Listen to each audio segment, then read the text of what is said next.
L'embarquement au Cap Saint-Jacques, le 29 avril 1956, du dernier soldat du corps expéditionnaire, mettait un point final à la colonisation par la France des pays de l'Indochine orientale.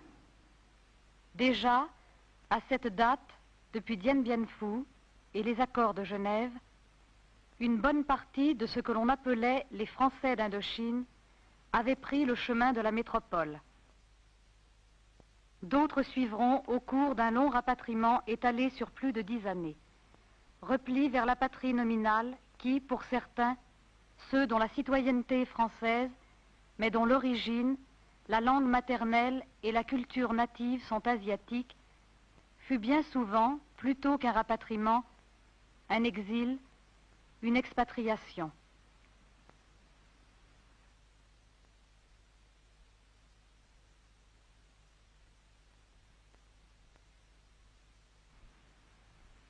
Onze années après, un millier de ces naufragés de la colonisation, originaires pour la plupart du Vietnam, demeurent ici, près de cette petite ville du pays d'Agen, singulière et semblable à tant d'autres, à la cité d'accueil, sur les bords du Lot, au milieu des vergers de prunes dentes et des champs de haricots verts, dont la cueillette, à la saison, leur procure quelques ressources complémentaires, en dehors de travaux plus réguliers et de l'aide que leur apporte l'État.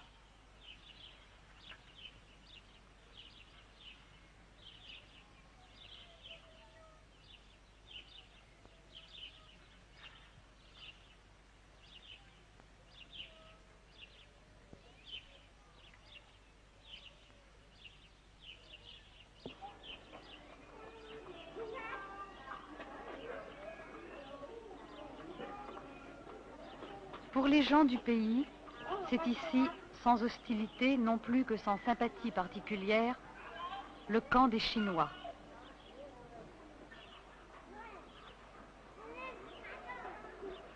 C'est un ancien camp militaire dont les baraquements ont été aménagés pour y loger des familles, le plus souvent nombreuses, femmes, enfants et adolescents formant la grande majorité de la population.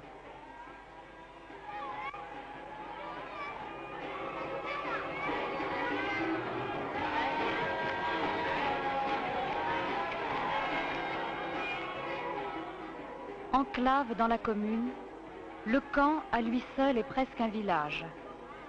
Une haie tout autour et une seule entrée.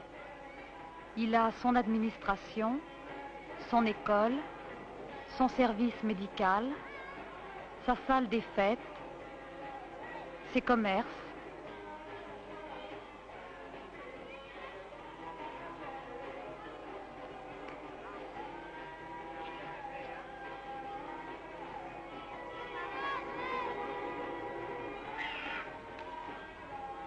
Son église, et enfin, aménagé au bout d'un bâtiment, avec face à l'entrée, son Kei Huong, hôtel aux esprits du ciel, sa pagode, où un groupe de bouddhistes et de fidèles des génies maintient, transplantées mais vivaces, quelques-unes des traditions religieuses du Vietnam. Domaine des Bouddhas et des génies, et peut-être autant que cela reconstituer sur la terre lointaine une parcelle du pays perdu. Ce que l'on appelle en français la pagode, c'est en vietnamien tout à la fois le Chua et le Den. Chua, c'est le temple des Bouddhas. Den, c'est le temple des génies. La partie centrale est l'espace proprement bouddhique. Devant les autels, devant les représentations des Bouddhas et Bodhisattvas, devant les trois précieux, les trois corps du Bouddha, on vient réciter les sutras, les livres sacrés, prier et par son nom 1000 et 1000 fois répété, invoquer Asida, le Bouddha suprême, le Bouddha de la lumière infinie qui attend ses fidèles au paradis de l'Ouest, dans la terre de pureté, au monde de la joie et du perpétuel printemps. À gauche est l'hôtel de Quan Dé, appelé plus familièrement Monsieur le Saint, le génie de la guerre, des lettres et des richesses. À droite est l'autel et l'espace, le temple des génies des 4 palais. C'est ici qu'il leur plaît de descendre s'incarner dans leurs servantes, les Badongs. Innombrables sont les génies qui peuplent les 4 mondes. Aucune imagerie ne saurait donner une représentation complète de cette immense société hiérarchisée, de cette bureaucratie fantastique qui répond dans l'au-delà des dieux à la société traditionnelle du Vietnam. Au sommet du panthéon restreint des 4 palais, Quanam, la déesse bouddhique, qu'entourent l'enfant d'or et la jeune fille de jade, puis les 3 saintes mères, les grands mandarins et les dames.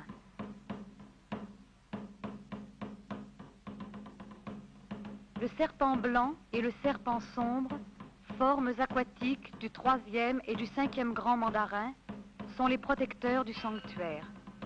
Il arrive, dit-on, qu'on les rencontre la nuit sous leur forme humaine, aux alentours de la pagode, veillant. Les 5 génies tigres, mandarins militaires, gardent les 5 points cardinaux. Le tigre blanc est le gardien de l'Ouest.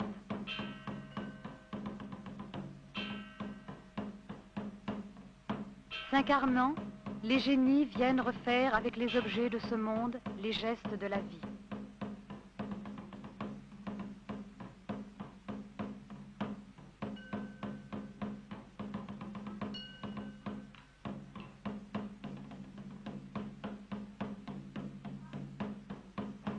Au plafond sont suspendus les chapeaux offerts aux divinités des 4 palais, offrande à la suprême déesse mère et à tous les génies.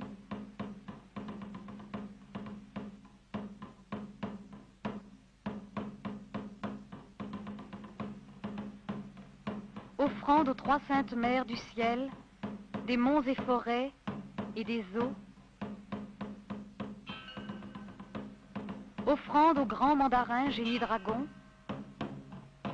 Offrande aux dames, assistantes et avatars des saintes mères, et qui sont à la tête des 4 palais, du ciel, des monts et forêts, des eaux, de la terre.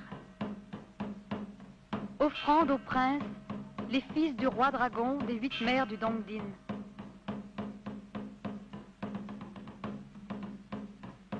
Offrande aux demoiselles, les suivantes des dames, et plus spécialement de Chao Denyi, la dame des monts et forêts, la dame des hautes régions.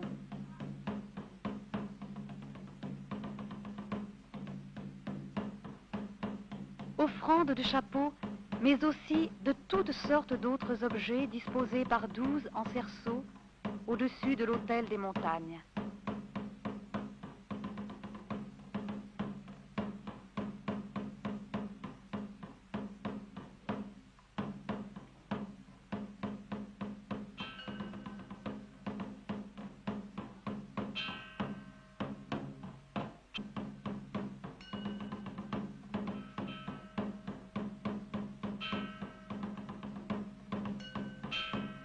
Voici les fées, les demoiselles en leur séjour aux 36 grottes des immortels, ou cueillant dans la forêt les herbes qui guérissent,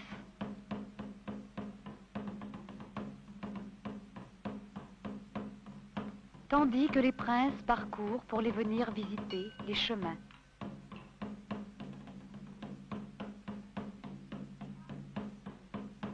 À ces jeunes génies et à tous les génies enfants, secourables, mais aussi redoutables par leur malice et leur espièglerie, les fidèles apportent en grand nombre des jouets et des friandises pour que soient exaucés leurs vœux ou en guise de merci. La partie centrale du culte aux 4 palais est la cérémonie du service des ombres, au cours de laquelle descendent les génies. C'est tour à tour chaque badon, chaque servante des génies qui offre une cérémonie, qui prête sa forme humaine aux êtres de l'au-delà.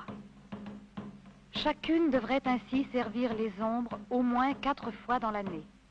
Mais la cérémonie coûte cher à la badon. Aussi, la plupart des dames ici n'en peuvent offrir en fait qu'1 ou 2 par an.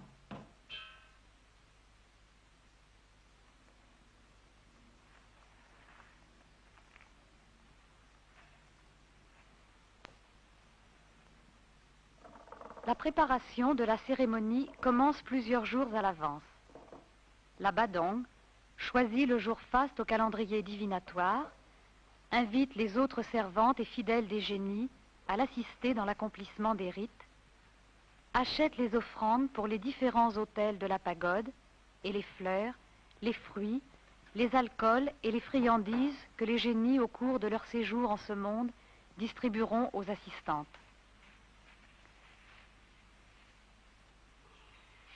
La gardienne de la pagode, la veille du jour choisi, prépare le plateau des offrandes aux âmes errantes, âmes malheureuses réduites à la mendicité des pagodes et aux offrandes collectives des humains charitables.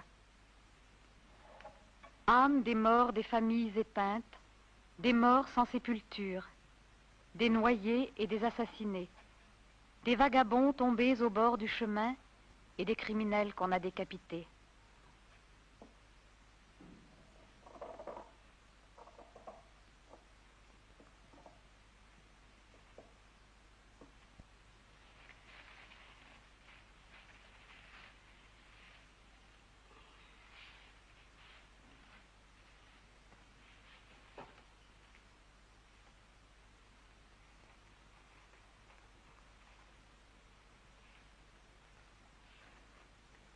À cette immense cohorte d'esprits en peine, affamés et nus, qu'attireront demain les chants et le joyeux tumulte, et qui pourraient devenir terribles aux mortels oublieux, sont offerts des vêtements de papier, tuniques et pantalons,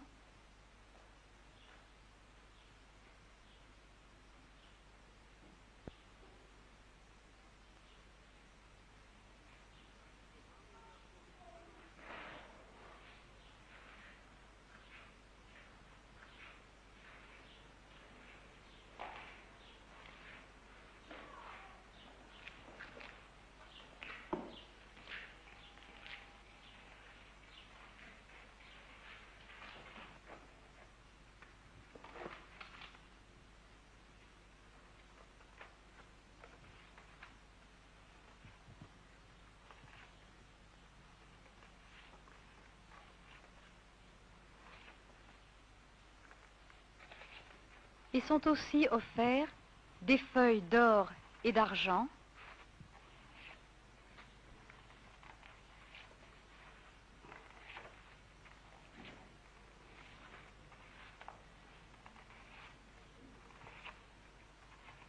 des sapèques,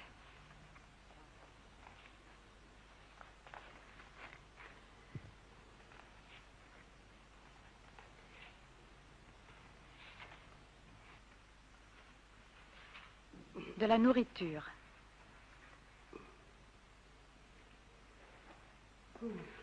Le plateau est déposé à l'autel des âmes errantes, juste devant l'entrée du temple.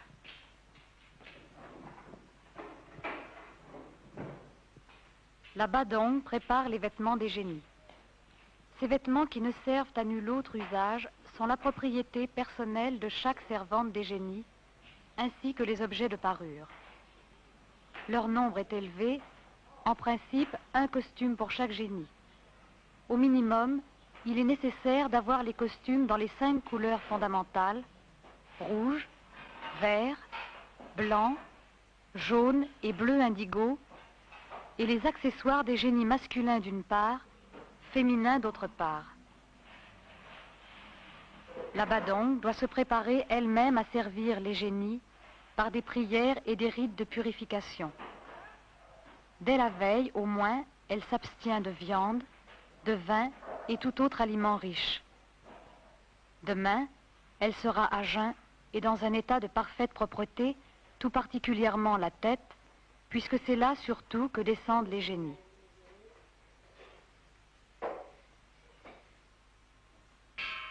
Les cérémonies ici ont lieu l'après-midi.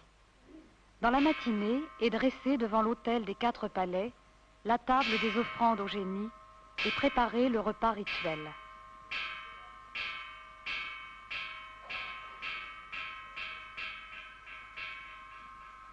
Les papiers votifs seront tout à l'heure transférés par le feu dans le monde de l'au-delà.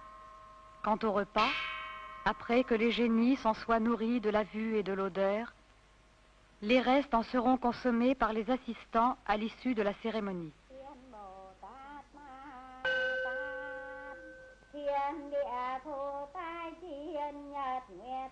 L'une des badongs vient prier les Bouddhas de bien vouloir agréer la cérémonie.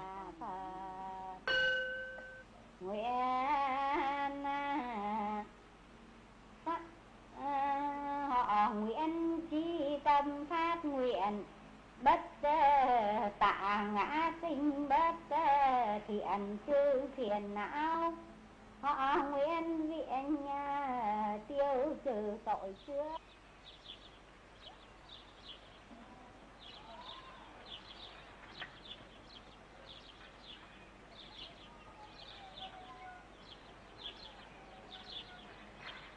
Au début de l'après-midi, les objets votifs en papier, ceux destinés aux âmes errantes et ceux destinés aux génies, sont transmis aux êtres immatériels.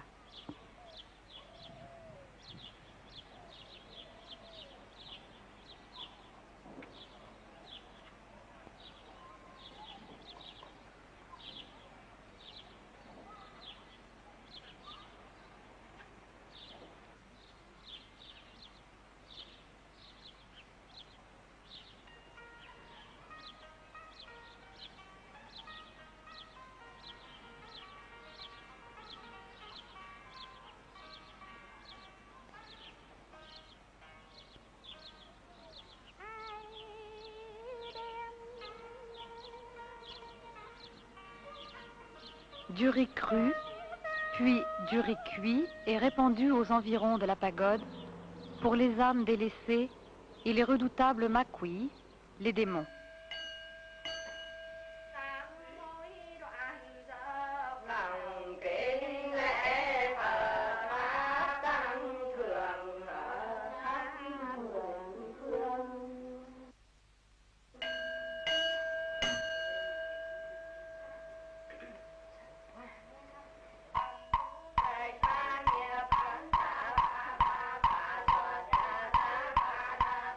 Avant la cérémonie au génie, ce jour-là qui était un dimanche, les bouddhistes se réunirent à la pagode.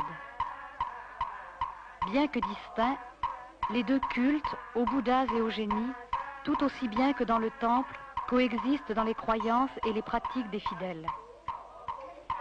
Si plusieurs des bouddhistes ne servent pas les génies, et souvent même considèrent avec sévérité le culte tumultueux qui leur est rendu, les disciples des génies, par contre, se considèrent tout aussi bouddhistes que les autres et n'invoquent pas avec moins de piété les bouddhas que les génies.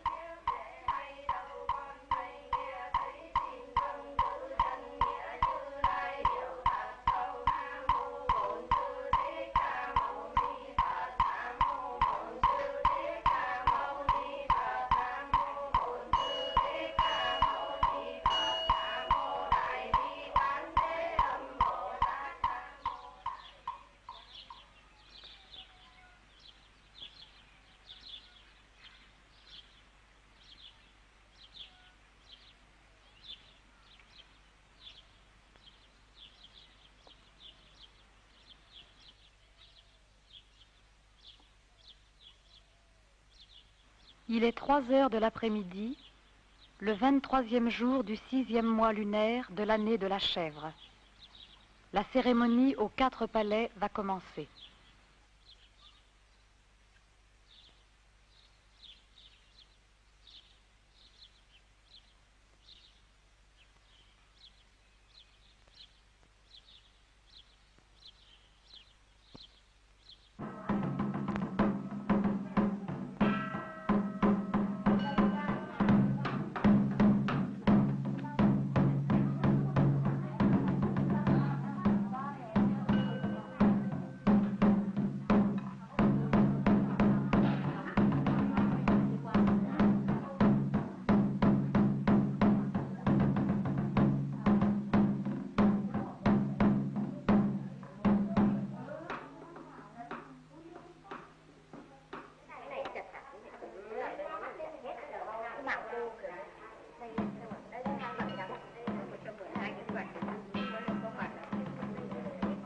Tandis que se prépare la badong, avec l'assistance de ses deux aides, main de l'encens à sa droite, main des vêtements à sa gauche, et de ses amis, on chante l'hymne d'invocation à l'ensemble des génies.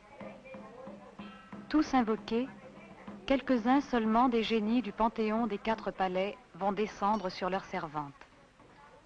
Les uns viennent à presque toutes les cérémonies, quelle que soit la badong qui officie.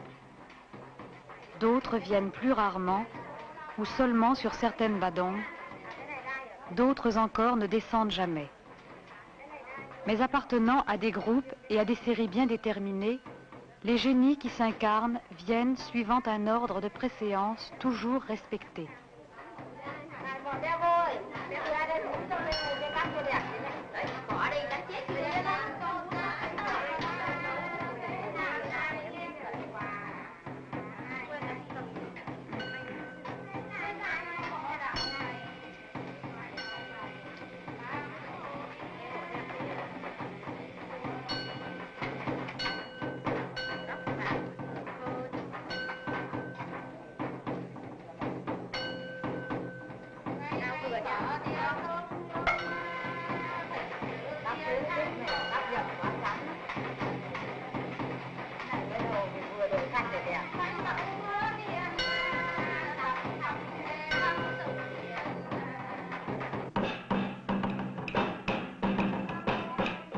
Se cachant le visage sous le voile rouge de la prise de possession, la servante des génies ferme les yeux sur les choses de ce monde. On recouvre de la même manière le visage des morts. Les saintes mères descendent les premières, mais seulement pour un bref instant. Trop élevées dans la société des dieux pour s'incarner, elles laissent ce soin à leurs assistantes, les dames.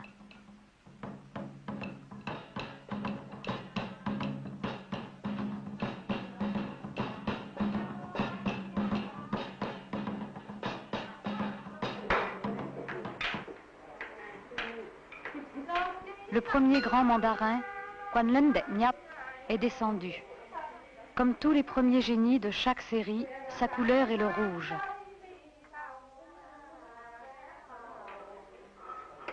Désormais, c'est un être surnaturel. C'est le génie lui-même qui est là, à qui l'on s'adresse avec les formules du plus grand respect, celles réservées aux nobles et aux puissants.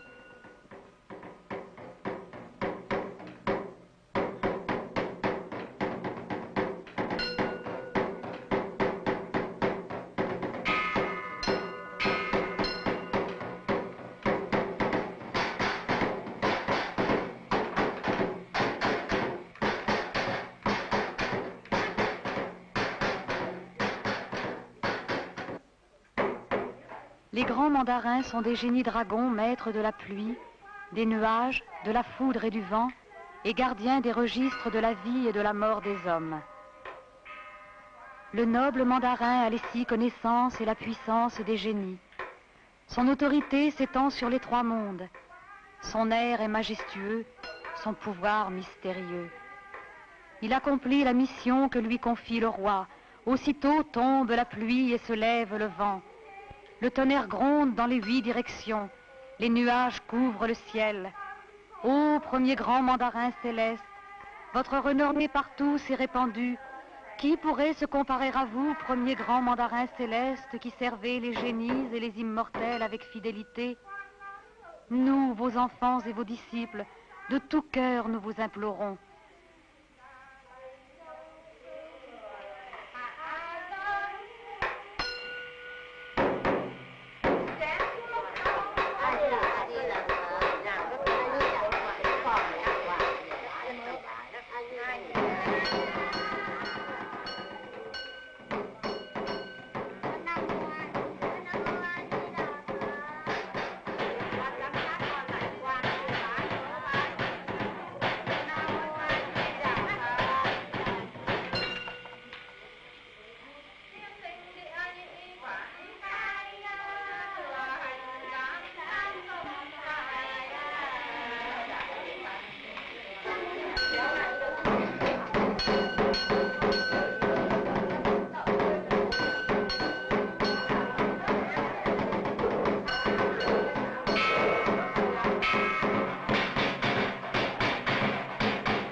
le deuxième grand mandarin. Comme tous les seconds génies de chaque série, sa couleur est le vert. Mandarin civil et militaire, il chasse les démons et secourt les hommes.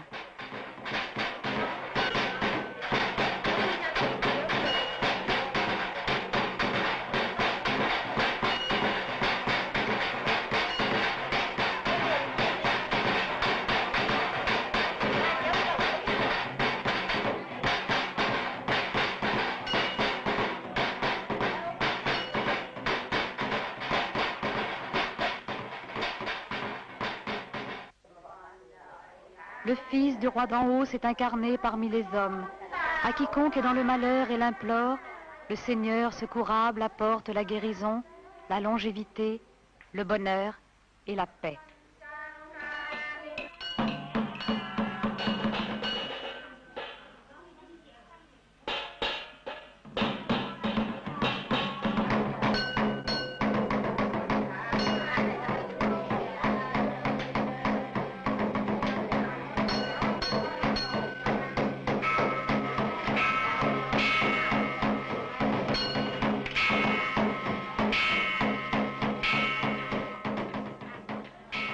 Le troisième grand mandarin, en blanc, troisième des couleurs fondamentales.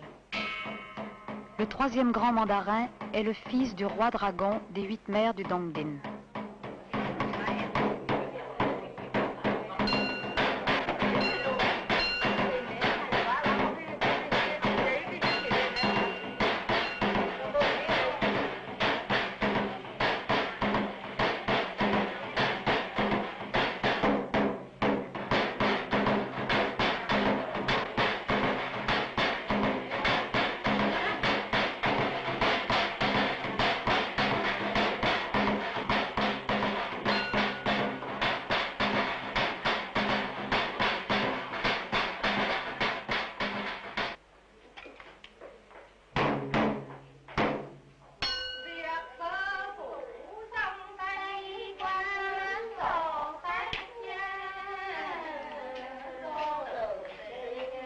Un vieux couple sans enfant ramasse un jour 2 œufs, d'où, à quelque temps de là et de manière étrange, sortirent 2 serpents, l'un clair et l'autre sombre.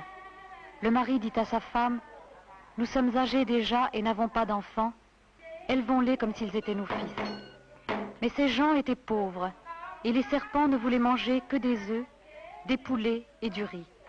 Ne pouvant plus les nourrir, la femme dut, en s'excusant, les jeter dans la rivière Chan. Or, ces serpents étaient les 2 fils du roi du palais des eaux. C'était le 3e et le 5e grand mandarin. Il se fit dans la rivière aussitôt qu'ils y furent jetés de tels remous et de tels tourbillons qu'il devint impossible d'y passer en bateau. Une princesse qui voulut traverser se fit expliquer l'histoire des 2 serpents. Elle pria au bord du fleuve et le calme revint. On éleva alors un temple pour vénérer les 2 génies.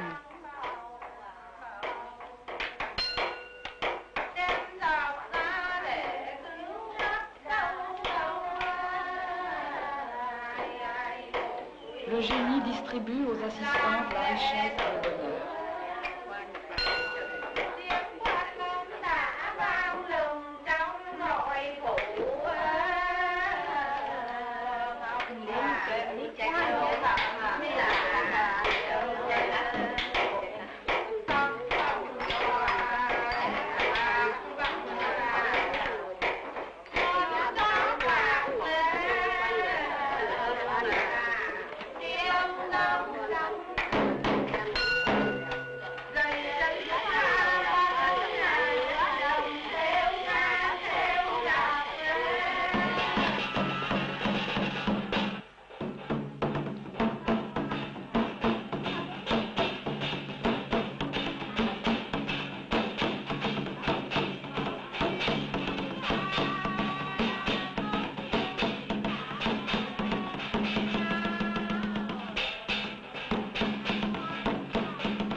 le 5e grand mandarin, qui est le génie Tuan Chan, règne sur les hautes régions, au pays des Muong, où son père, le roi des eaux, l'exila pour avoir une fois enlevé et amené au palais des eaux la femme d'un mandarin du monde des hommes. C'est un génie puissant et redoutable.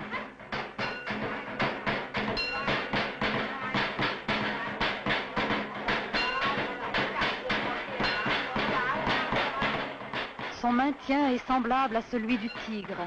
Il sait détruire les démons, attraper les mauvais esprits, chasser les génies malfaisants. Il a charge de diriger les armées du ciel. En tout lieu, il passe, traversant le pays du Nord, visitant la capitale du Sud. Il va dans les pays d'Orient et dans ceux d'Occident.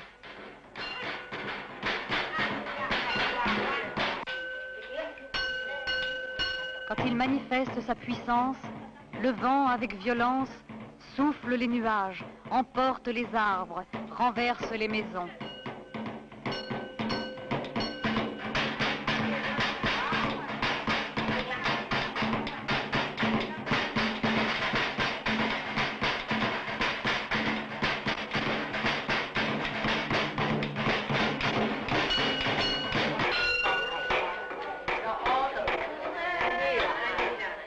Un moment seulement et le Seigneur s'en retourne et disparaît sur le dos du tigre blanc, courant vers les hauteurs du ciel.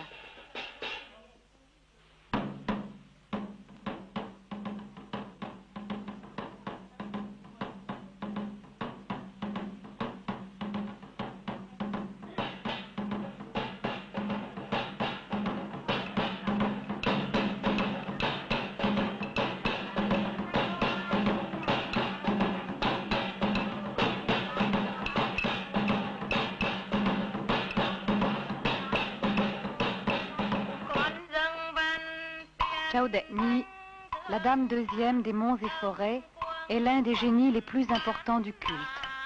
Elle est l'assistante de la deuxième Sainte Mère et règne sur les hautes régions. Son costume est celui des peuples montagnards.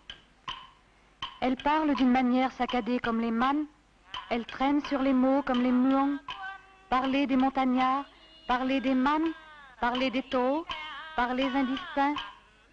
Elle prit un jour la forme humaine au village de Dongquang chez un vieux ménage Man qui, malgré sa vertu, n'avait jamais eu d'enfant. Belle et douée de toutes les qualités, elle demeura auprès de ses parents. Et jamais son cœur chaste, en dépit des feuilles rouges et des billets d'amour, ne s'émut au vent printanier. Après sa mort terrestre, les populations des montagnes lui élevèrent des temples et elle exauça leurs prières.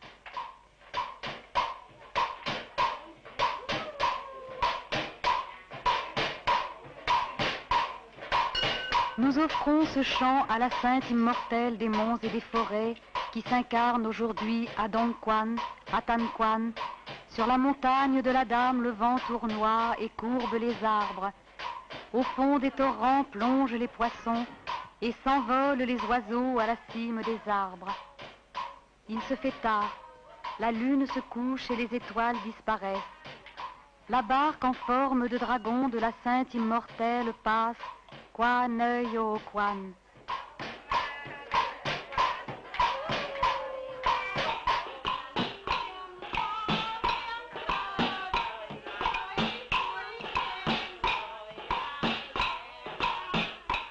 Ses sourcils sont de papillon et ses yeux de phénix brillent comme ceux du dragon.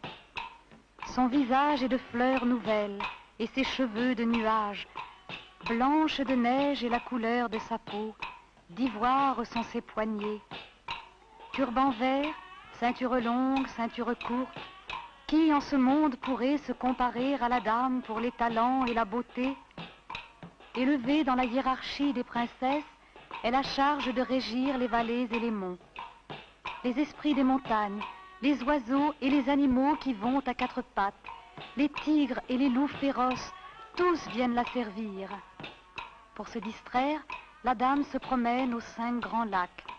Joyeuse, elle parcourt la forêt de Rotin-Mei et la forêt de Rotin-Mai, la forêt de Bambouzang, la forêt de Bambou-Nua, la forêt de Bambou-Tché, la forêt de Bambou-Vao.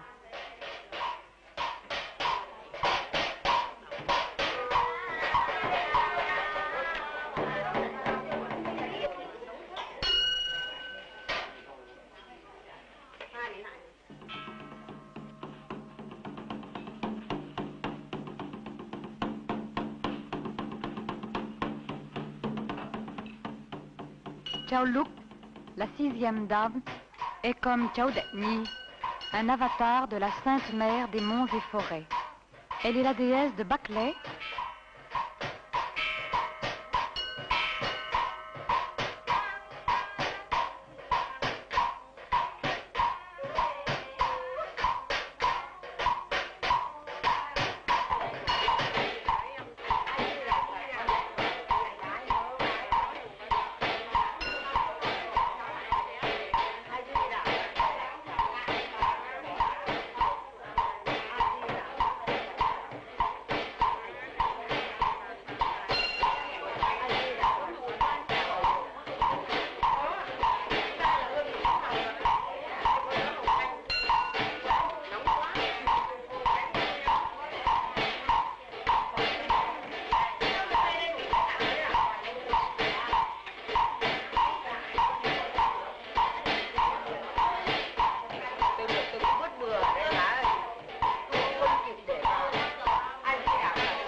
Le 3e prince, Hong Huangbo.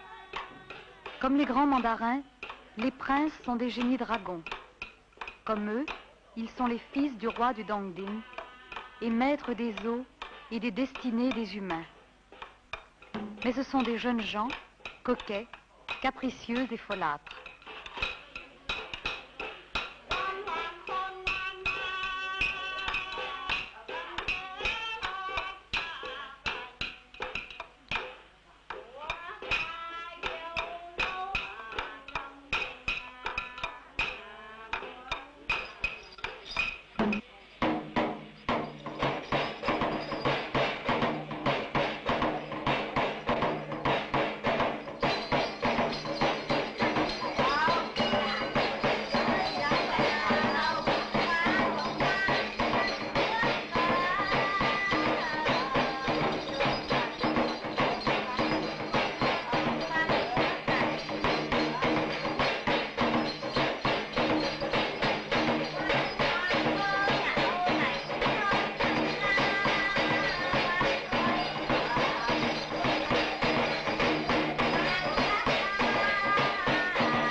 Le 3e prince est élégant et gai comme une tourterelle. Il est dans son tendre printemps. Mais déjà, il connaît les choses de ce monde et son nom est écrit au tableau d'or du palais des eaux.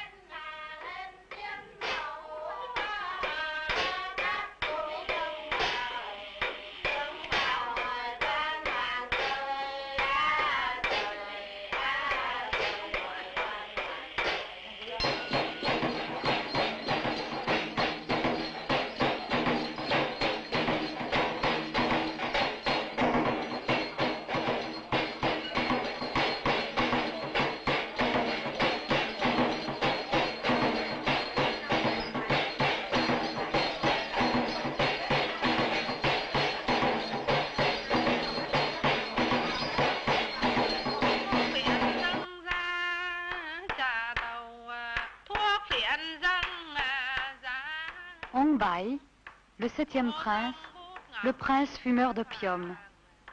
Pour avoir lui aussi voulu connaître avec la femme d'un mortel des amours de lune et de vent, il fut exilé par son père, le roi des eaux, près de la frontière de Chine, dans les régions à pavots, et se mit à fumer. Dans le nord, à Hazang, à Laokai, à Yanbai, vient le noble gardien des fleuves. le gardien des fleuves des 36 grottes des immortels. Nous invitons le prince septième, gardien des fleuves, à descendre nous visiter. Au moment de gaieté, il aime le vin, il aime le thé. Au moment de tristesse, il retourne à l'opium, vapeur et brouillard. Le prince souffle la fumée aux quatre coins du ciel. Il fume quelques pipes, oisifs et en paix.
Ong Muoi, le 10e prince, est le plus beau et le plus joyeux des princes. C'est un prince musicien et c'est lui qui désigne les fidèles qui devront un jour venir servir les génies.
Le prince est beau, élégant et gai. Élevé dans la hiérarchie céleste, il a pouvoir sur les 4 régions.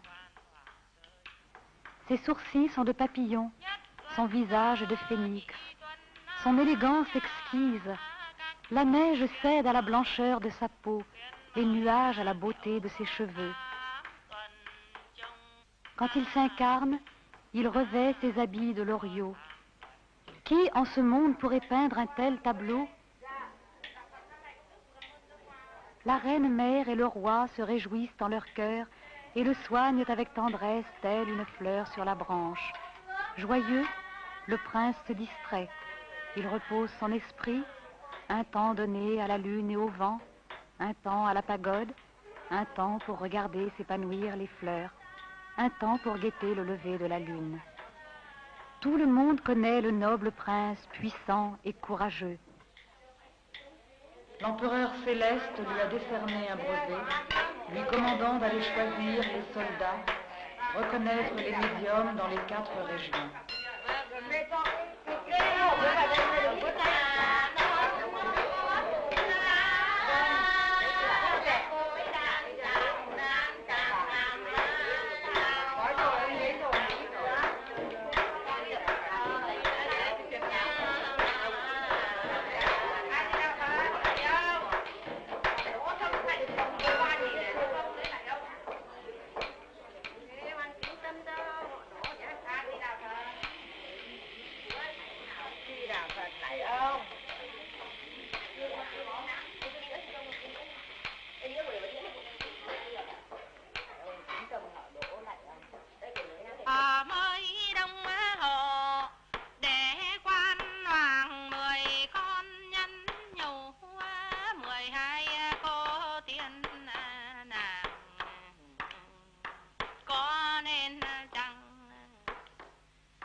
Au palais des eaux du Dongdin, au palais royal est le génie 3e demoiselle qui s'incarne en cette heure.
Le maintien plein de douceur de la troisième demoiselle, qui le peut égaler? Anneau d'or au poignet, bague d'argent au doigt. Elle porte une collerette de soie brodée de fleurs sans ses chaussures. Elle prépare ses vêtements, elle se pare avec élégance. Préparons et offrons à la demoiselle ce dont elle a besoin. Préparons et offrons-lui des fruits, un chapeau, une paire de chaussures. Offrons-lui de l'encens et de l'alcool, des bracelets et un éventail d'ivoire.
La demoiselle donne à qui vient lui demander l'eau qui guérit.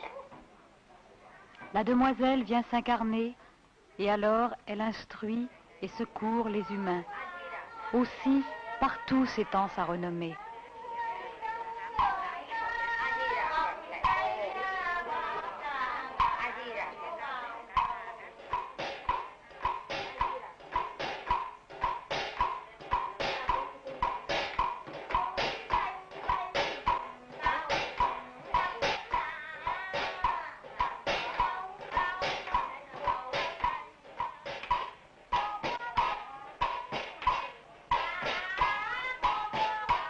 Kobe, la petite demoiselle, est une divinité des montagnes, suivante de Chowdhury.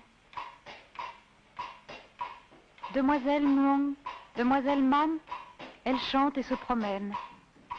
Paysage de forêt luxuriante, les oiseaux chantent et les gibbons poussent leurs cris.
kia và con hải cô.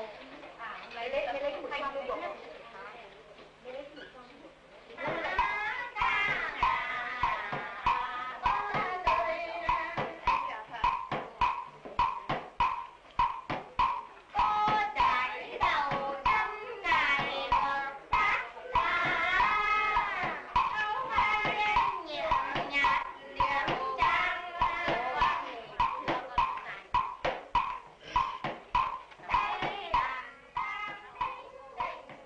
Le peuple rend grâce pour les bienfaits de la demoiselle. Ses disciples et ses serviteurs partout l'honorent d'un culte, lui offrent en grande quantité des fruits et des fleurs des 4 saisons. Il est écrit, la demoiselle descend et elle laisse ses bienfaits. Le monde des hommes conserve le bonheur, 1000 printemps, longévité.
Cao Be, le 3e petit prince, est un génie enfant. Pétale de fleurs de péché, il vient juste de compter 3 hivers. Cette perle de cristal, plus on la regarde et plus elle paraît rouge. Ce corail précieux, plus on le contemple et plus il paraît frais.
La danse de la licorne, danse des enfants dans le Vietnam en fête.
Un autre génie enfant vient de descendre sur l'une des dames de l'assistance.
La cérémonie est maintenant terminée.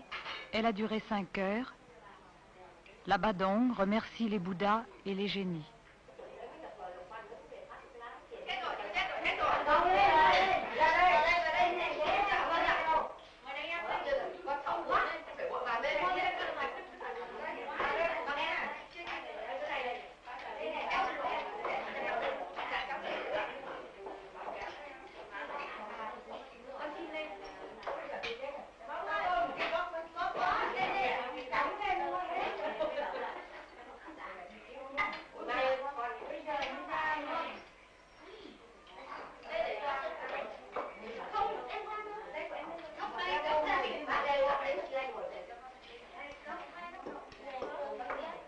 Les dieux s'étant nourris du spectacle et du parfum des mets, les restes du repas sont consommés par tous les assistants.